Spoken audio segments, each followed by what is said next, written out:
presidente Lula já está na Argentina para a primeira viagem internacional desde que assumiu o cargo. Entre os assuntos da pauta estão justamente a criação de uma moeda comum no Mercosul. Com a viagem de Lula, o vice Geraldo Alckmin assume a presidência interinamente. A gente tem mais informações chegando de Brasília com o Adriano Oliveira. Na primeira viagem internacional, Lula se encontra logo mais com o presidente da Argentina, Alberto Fernandes. O brasileiro será recebido na Casa Rosada e, após a reunião, os dois farão uma declaração à imprensa. Mais tarde, Lula se encontra com empresários brasileiros e argentinos para discutir os comércios entre as duas nações. Ontem, em artigo conjunto publicado no jornal Perfil, os dois exaltaram a reaproximação diplomática e anunciaram estudos para a criação de uma moeda comum no Mercosul. Segundo eles, a ideia poderia baratear custos operacionais e reduzir a dependência do dólar sem deixar de usar as próprias moedas, o real e o peso. A SUR, como tem sido chamada, seria utilizada em transações comerciais e financeiras do bloco. Em entrevista ao Canal Livre da Band, o presidente da Argentina, Alberto Fernandes, afirmou que a volta de Lula ao poder é um alívio para toda a comunidade latino-americana e internacional. Segundo ele, o Brasil viveu 4 anos obscuros sob o comando de Jair Bolsonaro, com decisões e atitudes que levaram ao isolamento político e comercial do país. Agora, Alberto Fernandes se diz esperançoso pela volta das relações diplomáticas. O Brasil não era escutado nas Nações Unidas. O Brasil fez o que quis com o Mercosul. E a verdade é que o Brasil é demasiado importante para estar ausente. Com Lula, acredito que vai ser tudo mais fácil, porque Lula está tão convencido quanto eu da necessidade de integração do continente. Porque Lula acredita no Mercosul como eu. Podemos ser, trabalhando juntos, grandes provedores de alimentos para um mundo que precisa. A um mundo que lo reclama. Sobre os ataques terroristas em Brasília, Alberto Fernandes classificou o episódio como uma barbárie imensurável e disse ter certeza de que foi uma tentativa de golpe. Definitivamente. Entrar à Casa do Governo, entrar ao Parlamento, entrar à Corte Suprema. Definitivamente. Entraram na sede do governo, entraram no Parlamento, entraram na Corte Suprema. E entraram com uma passividade. A Polícia do Brasil permitiu que tudo isso acontecesse. Se não foi uma tentativa de golpe, se pareceu muito com uma. Se não era uma tentativa de golpe, se parece muito. Bom, sobre a criação dessa moeda, a gente vai seguir falando de Brasil e Argentina. Como já explicou o Adriano Oliveira, não seria uma moeda única nos moldes do euro. As moedas locais não desapareceriam, caso esse objetivo fosse alcançado. Essa moeda seria usada exclusivamente para transações financeiras, macroeconômicas entre os dois países. Então, esse cenário aí da gente comprando feijão com cucaracha ou comprando refrigerante com o SUR não existiria, né? Não seria, o modelo não seria o euro, né? O franco francês já não existe mais, a lira italiana também já é parte do passado, não seria esse o modelo. E não é uma proposta da esquerda ou da direita. Há economistas de várias matizes que já defenderam em algum momento ou defendem, por vários motivos, a criação desta moeda única para facilitar o papel de Brasil e Argentina como provedores de commodities, enfim, produtores mundiais. O próprio Paulo Guedes, ex-ministro da Fazenda, da Economia, né, no caso, sugeriu a possibilidade dessa moeda comum. Foi no ano que vem. Disse que... No ano passado, isso. Tô olhando do avesso. Foi no ano passado. Ele disse que a vantagem desse movimento seria exatamente promover uma maior integração na América Latina e garantir o fortalecimento dos países para investimento e comércio em meio a um cenário de alto risco político. O Guedes, na época, afirmou que a inflação global em alta, os preços de alimentos e do petróleo subindo, a turbulência econômica seriam algumas das razões pelas quais a criação da moeda, que na época ele batizou meio de supetão, assim como peso real, seriam importantes tanto para o Brasil, quanto para a Argentina, quanto para os demais países do Mercosul. Não é fácil, obviamente, né? Há muitas economias aqui na América Latina que dependem, por exemplo, do tráfico de drogas para existirem, e há uma série de entraves à criação dessa moeda comum. Os países deveriam obrigatoriamente, por exemplo, cumprir algumas metas de crescimento, estabilidade, emprego. O Brasil até conseguiria ultrapassar essa régua, mas no caso da Argentina isso é mais difícil porque a economia dos nossos vizinhos não tem passado por bons momentos nos últimos anos. Mas a gente vai voltar a esse assunto logo mais com a Juliana Rosa, que hoje retorna de férias. Para a professora de Relações Internacionais da Unifesp, especialista em América Latina, Regiane Bressan, é importante que o Brasil refaça os laços com a Argentina e retome o protagonismo internacional. Com a mudança de governo, a gente deve retomar esse protagonismo e recuperar, inclusive, relações políticas que são muito importantes, não apenas na área diplomática, como na área econômica. A gente não pode esquecer que o principal mercado para os nossos produtos industrializados é ainda a Argentina. Em Buenos Aires, onde acompanha Lula, o ministro da Secretaria de Comunicação da Presidência afirmou que o governo deve fechar parcerias para combater as fake news. Segundo Paulo Pimenta, líderes de vários países, veículos de comunicação e jornalistas têm trocado experiências para atuar de forma conjunta contra notícias falsas ou tiradas de contexto. Esse debate que envolve a desinformação, as fake news, esta indústria da mentira, não é uma questão que só envolve o Brasil. Eu tenho repetido que esse é um tema mundial, mas particularmente hoje é um tema que envolve a preocupação de praticamente todos os profissionais da imprensa e dos governos. A desinformação, a mentira, é um fenômeno dos tempos atuais.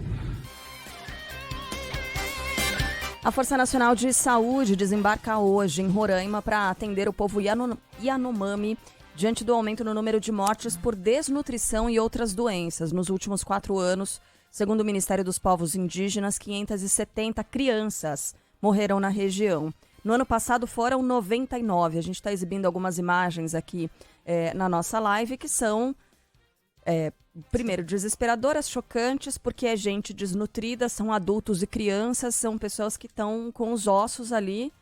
É carne São aquelas pele imagens e osso. que na década de 90 a gente via vindo da África, né? A gente via imagens quando tinha especiais sobre exato, da fome na exatamente. África. E a gente via assim, nossa, que horror aquilo, né? Como é que pode existir uma coisa isso? dessas? É isso no Brasil. Pele e muito osso. triste. Pele e osso. Imagens que motivaram aquele grupo de artistas Fazer o live. a fazerem o USA for Africa. USA We Are the World, Michael Jackson, enfim, Bob Dylan, vários grandes artistas. De tão chocantes.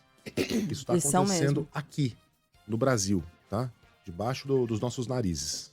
A Cindy Lopes vai trazer mais informações do norte do país. Com grave crise sanitária em território da população indígena Yanomami, o Ministério da Saúde estuda acelerar um edital do programa Mais Médicos para recrutar profissionais que possam atuar nos distritos sanitários indígenas de maneira permanente, incluindo o de Yanomami. Nesse domingo, o governo federal também abriu um canal de inscrição para voluntários que possam atuar na região. O grupo será de apoio à Força Nacional do SUS, composto por médicos, enfermeiros e nutricionistas. A região, que abriga a maior reserva indígena do país, tem cerca de 30 mil Yanomamis, sendo que crianças e idosos apresentam os quadros de saúde mais graves. Só em 2022, 99 crianças de 1 a 4 anos morreram, a maioria por desnutrição, pneumonia e diarreia.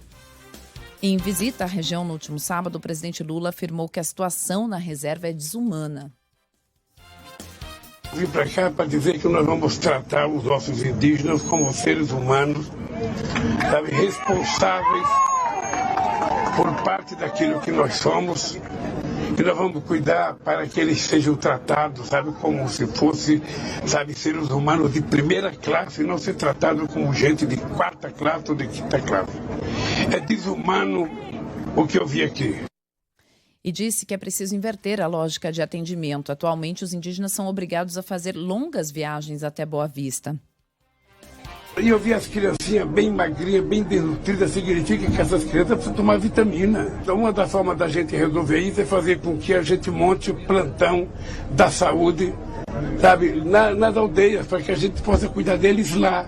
Fica mais fácil a gente transportar 10 médicos do que transportar 200 índios, 200 indígenas que estão aqui. A ministra da Saúde, Nízia Trindade, afirmou que os profissionais de saúde serão enviados para essas aldeias.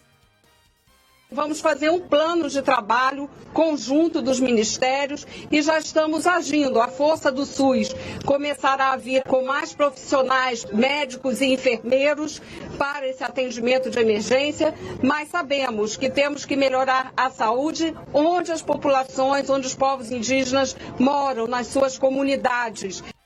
Uma das... É que são muitas imagens chocantes, mas eu acho que uma das que mais chocou, que a gente circulou, é de uma senhora muito, muito magra em cima de uma balança. Ontem, a Associação Uriri confirmou a morte dessa mulher Yanomami, que foi fotografada em cima da balança em grave estado de desnutrição. Ela tinha 65 anos, era da comunidade Cataroa, onde, de acordo com a entidade, tem forte presença de garimpeiros ilegais.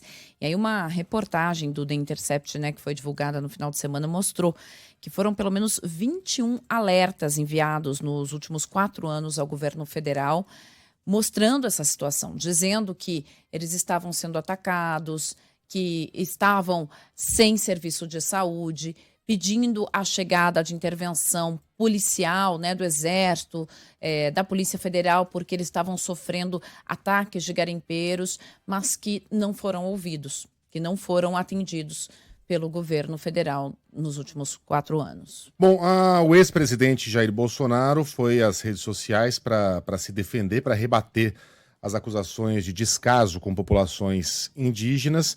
Em um texto publicado no Telegram de Bolsonaro, intitulado Contra mais uma farsa da esquerda, a verdade, o ex-presidente cita ações do Ministério da Saúde voltadas para os povos indígenas em sua gestão. Escreveu que entre 2020 e 2022 foram realizadas 20 ações de saúde em territórios indígenas. Aspas, os cuidados com a saúde indígena são uma das prioridades do governo federal.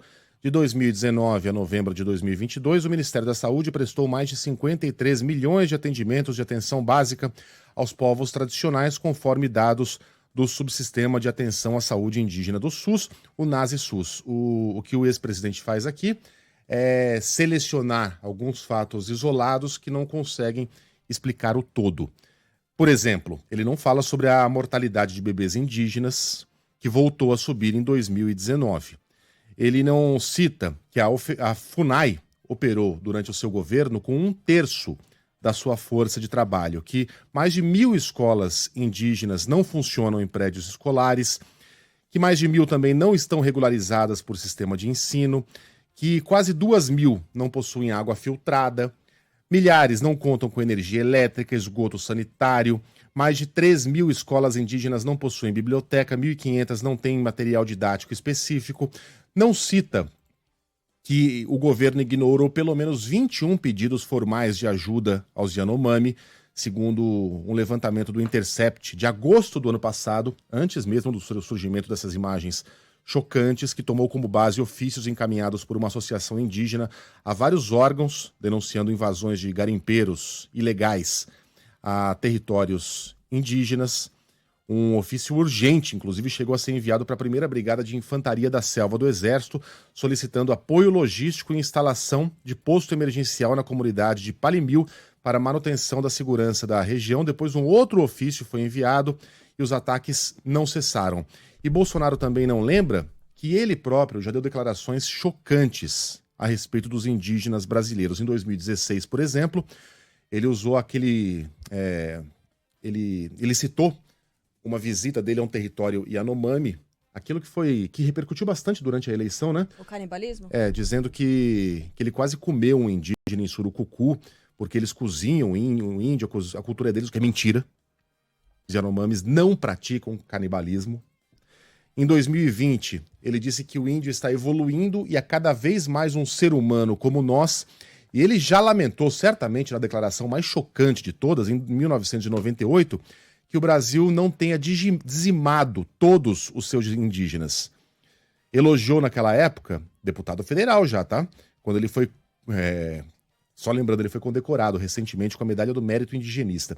Em 98, ele homenageou a cavalaria americana por matar os seus indígenas e afirmou que esse problema não existe mais no país. A cavalaria brasileira não agiu da mesma forma. Nas palavras do então deputado, foi incompetente. Vou até dar as aspas exatas aqui. Foi um discurso que está transcrito no site da Câmara dos Deputados em 16 de abril de 1998. Até vale uma observação nesse momento. Realmente a cavalaria brasileira foi muito incompetente. Competente, sim, foi a cavalaria norte-americana, que dizimou seus índios no passado e hoje em dia não tem esse problema no país. Aparentemente o ex-presidente tentou resolver aquilo que ele chamou de problema durante os 4 anos de sua gestão. Ele nomeou para a FUNAI alguém que tinha esse perfil, que propôs como solução para o conflito com os Yanomamis a regularização de garimpo dentro da terra Yanomami. Essa era a solução proposta, né? Tentar tornar legal o que é ilegal. E, além disso, ele tem no seu passado, ele é uma pessoa, pai do Bolsonaro por um período, praticou o garimpo, ele tem no seu passado uma vivência numa comunidade de garimpeiros, então ele tem essa enfim, afinidade com os garimpeiros, que vale lembrar, são pessoas também que dependem desta função, que foram criadas nessa função e que o Estado precisa olhar para eles e ver de que maneira vai dar uma outra atividade para essas pessoas, né? De que maneira o Estado vai dar outra atividade para essas pessoas que não sabem fazer outra coisa que não isso. Mas essa não pode ser a atividade. Essa não pode ser a atividade. Então ele tem uma grande simpatia por eles e tratou de uma forma muito desrespeitosa os indígenas durante esse período. Aí vale lembrar aqui que estamos falando sobre isso, o que você pode fazer sobre isso? Você, ouvinte, que está aqui nos acompanhando, pode ajudar o povo Yanomami. Tem mais uma campanha da Central Única das Favelas, da Frente Nacional Antirracista. Você pode doar utilizando um Pix. O Pix é e-mail, tá? Doações, sem o cedilha, sem o acento, então doacoins, né? @cufa.org.br. Pode fazer transferência de qualquer valor. Doações@cufa.org.br. Você pode fazer uma transferência de qualquer valor para ajudar o povo Yanomami. Outros destaques. O novo comandante do Exército convoca para amanhã a primeira reunião de cúpula desde que assumiu o cargo. Escolhido por Lula, o general Tomás Miguel Miné Paiva foi anunciado no último sábado depois de se reunir com o presidente. Ele substituiu Júlio César Arruda, que estava no posto desde o último dia 30. A troca ocorre em meio às investigações envolvendo militares que defenderam ou até participaram dos atos golpistas de 8 de janeiro. Nascido em São Paulo, Tomás Miguel Paiva entrou para o Exército em 1975, esteve na missão oficial de paz no Haiti e foi comandante da Força de Pacificação que atuou nos complexos da Penha e do Alemão, no Rio de Janeiro. Segundo o ministro da Defesa, José Múcio, a mudança se deu após uma ruptura de confiança depois dos ataques às sedes dos 3 poderes. Nós estamos investindo mais uma vez na aproximação das nossas Forças Armadas com o governo do presidente Lula. Evidentemente que depois desses últimos episódios, a questão dos acampamentos, a questão do dia 8 de janeiro, as relações, principalmente no comando do Exército, sofreram uma fratura no nível de confiança. E nós achávamos que nós precisávamos estancar isso logo de início, até para que nós pudéssemos superar esse episódio. Por isso, conversamos hoje com o general que estava no comando logo cedo, o general Arruda, a quem eu faço as minhas melhores referências, e queria apresentar aqui aos senhores o seu substituto, o general Tomás, que a partir de hoje é o novo comandante das Forças Armadas do Exército Brasileiro. Em entrevista ao jornal Folha de São Paulo, José Múcio afirmou que Lula não vai perdoar os ataques golpistas e que as investigações vão até o fim. Tomás Miguel Paiva foi confirmado um dia após um discurso em que exaltou a democracia, defendeu que os militares devem respeitar a hierarquia e o resultado das urnas. A declaração foi dada na última sexta-feira, durante uma cerimônia realizada pelo Comando Militar do Sudeste para homenagear os soldados brasileiros mortos durante um terremoto no Haiti em 2010. Sem citar nominalmente Lula, o general disse que é preciso respeitar as lideranças e também o voto. O que pese o turbilhão, terremoto, o tsunami, nós vamos continuar íntegros, coesos, respeitosos e garantindo a nossa democracia. Porque democracia pressupõe liberdade, garantias individuais, políticas públicas e também é o regime do povo, alternância do poder. Alternância do poder, é o voto. E quando a gente vota, tem que respeitar o resultado da urna. Não interessa. Tem que respeitar. É isso que faz. A musiquinha triunfante já vem com o vídeo, né?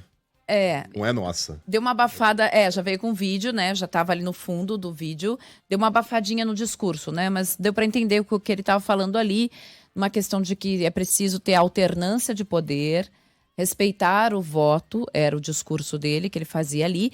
Ele foi ajudante de ordens do Fernando Henrique Cardoso. Depois, quando o Alckmin virou governador do estado, ele se aproximou muito de Geraldo Alckmin. Então, ele teve uma trajetória ali muito próxima ao Tucanato. Ele é o coordenador da pós-graduação em estudos estratégicos da defesa e da segurança da Universidade Federal Fluminense. Lembra que nas democracias mais consolidadas do mundo, os militares não interferem na política. Segundo o professor Tiago Rodrigues, a repercussão positiva do discurso do general Paiva mostra que o Brasil ainda precisa avançar muito. Porque nós estamos muito atrasados, né? Um general dos Estados Unidos não fala a respeito das eleições. Na Alemanha, no Japão, na França, não falam sobre eleições, né? Então, se a gente ainda está preocupado com o que um general vai falar ou não vai falar sobre eleições, isso revela o grau de atraso que nós temos em resolver esse problema sobre a relação entre civis e militares no regime constitucional e democrático.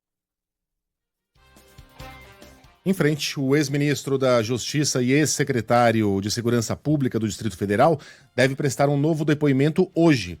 Anderson Torres está preso desde o dia 14 sob acusação de omissão e conivência nos atos de vandalismo na Praça dos Três Poderes. Rafael Procópio. Após o depoimento da última quarta-feira, o ex-secretário de Segurança Pública do Distrito Federal, Anderson Torres, deve novamente se apresentar à Polícia Federal para um novo interrogatório nesta segunda-feira. No primeiro depoimento, ele permaneceu em silêncio, seguindo a orientação dos advogados, que alegaram que a defesa não teve acesso aos autos do processo e não respondeu às perguntas da PF. O novo interrogatório é também um pedido da própria defesa de Torres. O ex-ministro é investigado no inquérito que apura possível omissão de agentes públicos nos atos golpistas do dia 8 de janeiro. Na última sexta-feira, a Polícia Federal cumpriu mandados de busca e apreensão na residência e outros endereços ligados ao governador afastado do Distrito Federal, Ibanez Rocha. Ele não estava em casa e afirmou que a operação vai mostrar a sua completa inocência em relação aos atos do último dia 8 de janeiro. Notas fiscais apontam que motociatas realizadas pelo ex-presidente Jair Bolsonaro custaram, em média, R$100 mil aos cofres públicos. O dinheiro saiu do cartão corporativo e foi usado para bancar a comitiva. 100 mil cada, né? 100 mil cada. Só é importante deixar claro. Bancar a comitiva que toda vez reunia cerca de 300 militares, além de 300 servidores públicos que partiam de Brasília. Como? 30 o quê? 300 além de 30 servidores além de 30 públicos. servidores. Isso. 300 militares, e 30 além de 30 servidores. A informação é do jornal Estado de São Paulo, que obteve acesso a mais de 2.000 documentos classificados como reservados em parceria com a agência Fiquem Sabendo. Em maio de 2021, por exemplo, um passeio realizado por Bolsonaro custou R$116 mil, contando suporte para PMs, da tropa de choque, de socorristas e de agentes do Exército.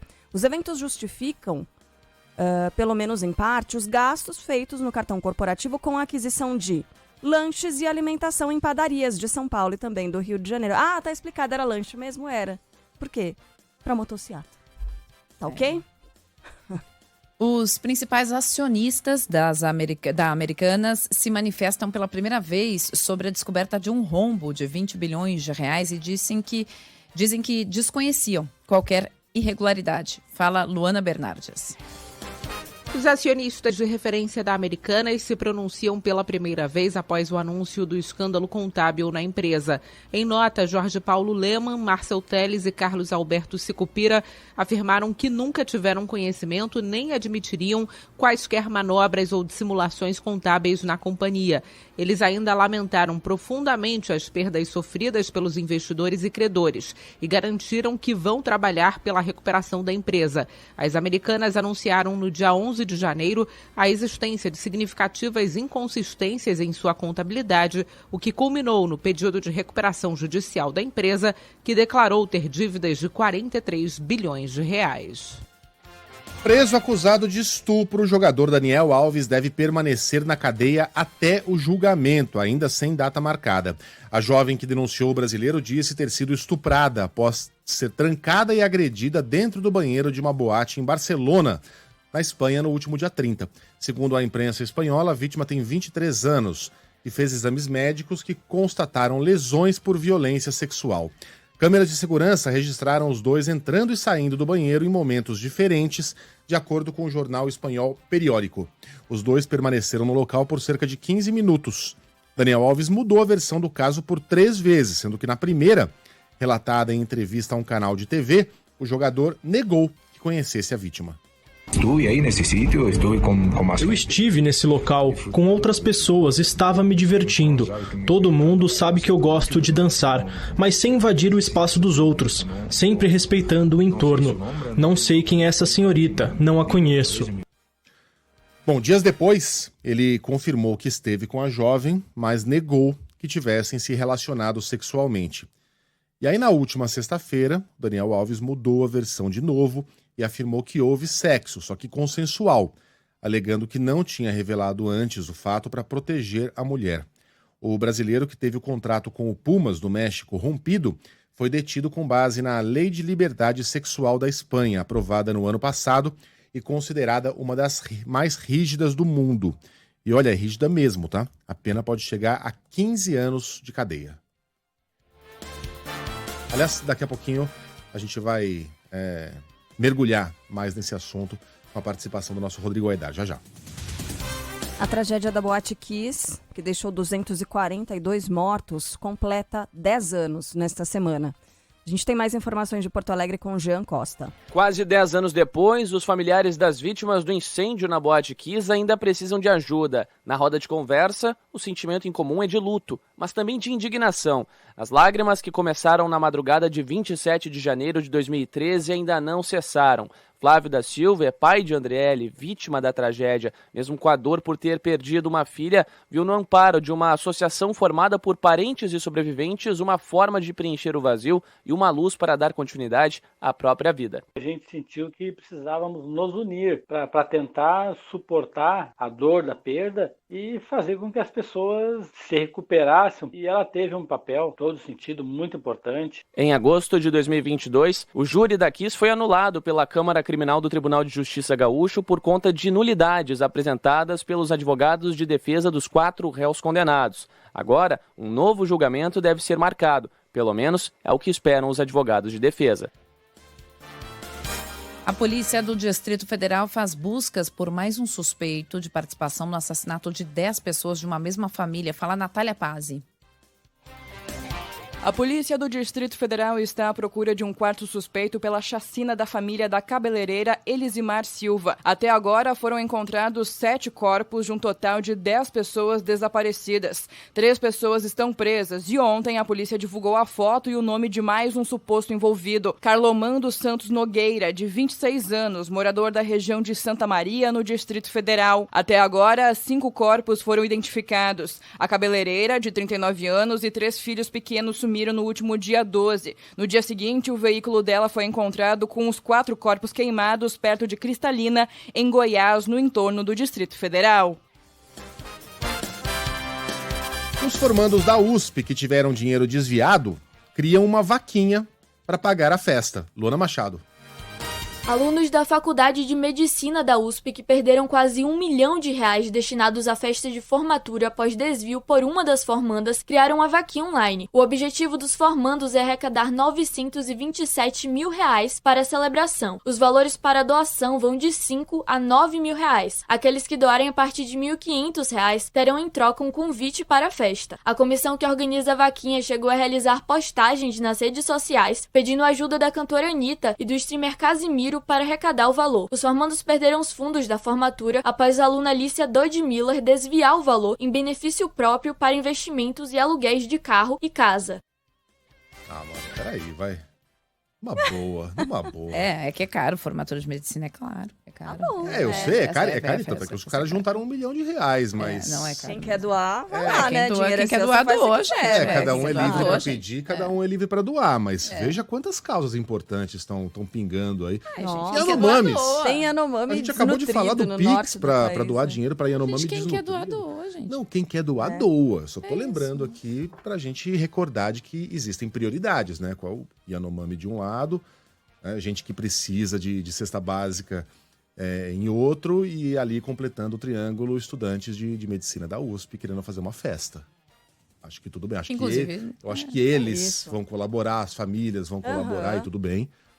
Mas só para lembrar que há prioridades, né? Aliás, existia antigamente uma boa lembrança, depois mudou, porque sei lá por que se desfocou, mas tinha um projeto Rondon no Brasil, que era muito legal, que os estudantes de medicina iam para a Amazônia, justamente fazer lá seus estágios e tal.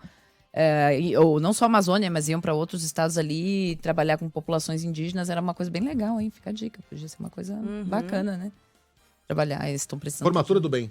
Né? Já pensou que bacana um negócio desses? Pô, bacana, era bem legal. Depois mudou, eu sei que o governo do Canadá começou a financiar esse projeto, e aí os estudantes brasileiros passaram a ficar 6 meses numa população do Canadá e 6 meses numa população do Brasil.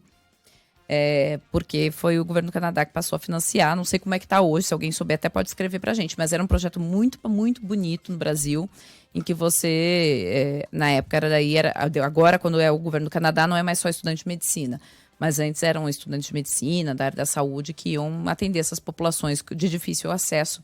Muito bonito. Eu acho que é uma coisa muito bacana para voltar aí para a área da saúde, né? Podia fazer. Podia. Fica uma bela formatura, seria essa. Voltando para o Rio de Janeiro. Ré pela morte do próprio filho, Monique Medeiros volta a ocupar cargo público, justamente no Rio. Fala aí, Gabriela Souza. A mãe do menino Henri Borel, Monique Medeiros, acusada de participação na morte do próprio filho de 4 anos, já pode voltar a trabalhar na Secretaria Municipal de Educação do Rio. Ela estava de licença desde abril de 2021, quando foi presa preventivamente. Atualmente, Monique responde pelo crime em liberdade. Segundo a pasta, ela está em função administrativa no almoxarifado da Secretaria e a orientação jurídica recebida foi de que, como a servidora foi solta pelo Superior Tribunal de Justiça e ainda não houve sentença condenatória, não há como a concursada ser afastada e ter a remuneração suspensa. Monique e o ex-vereador Jairinho serão julgados pelo Tribunal do Júri. Ainda no Rio, o governador Cláudio Castro aceita a ajuda da PF para investigar o assassinato da vereadora Marielle Franco e do motorista Anderson Gomes. Fala Gustavo Sleman. O governador do Rio afirma que vai aceitar a ajuda da Polícia Federal nas investigações sobre os assassinatos da vereadora Marielle Franco e do motorista Anderson Gomes. A reportagem da Band News FM, Cláudio Castro, informou, no entanto, que o auxílio ainda não foi formalizado por parte da instituição. O crime completa 5 anos em março. Apesar da ajuda da PF, não seria necessário um pedido de federalização do caso, já que o inquérito continua com a polícia e o Ministério Público estaduais. Acusado de ser o autor dos disparos, o sargento reformado da Polícia Militar, Rony Lessa, está preso desde março de 2019. Apontado como motorista do carro utilizado no crime, o ex-PM Elcio Queiroz também segue detido. O Peru fecha a entrada para Machu Picchu em meio a protestos contra o governo. Destaque de Arthur Coelho. A entrada de Machu Picchu, um dos principais pontos turísticos do Peru, está fechada por tempo indeterminado. A medida foi anunciada no fim de semana pelo Ministério da Cultura do país. A justificativa é a proteção de turistas e do patrimônio histórico da região diante das sequências manifestações no país. Os protestos que pedem a renúncia da presidente Dina Boluarte ganharam novas proporções quando milhares de pessoas foram às ruas. Desde dezembro, quando o ex-presidente tentou dissolver o Congresso ilegalmente, 50 pessoas já morreram em manifestações. Pedro Castilho foi deposto do cargo e preso. Um homem de 72 anos pode ser o responsável pelo massacre de 10 pessoas numa danceteria na Califórnia. A informação chega com o Thiago Muniz. Foi encontrado morto nesse domingo, suspeito de ter assassinado 10 pessoas durante as comemorações do Ano Novo Lunar nos Estados Unidos. Segundo a polícia de Los Angeles, o homem de 72 anos, identificado como Hu Cantran, morreu com um ferimento à bala causado por si mesmo.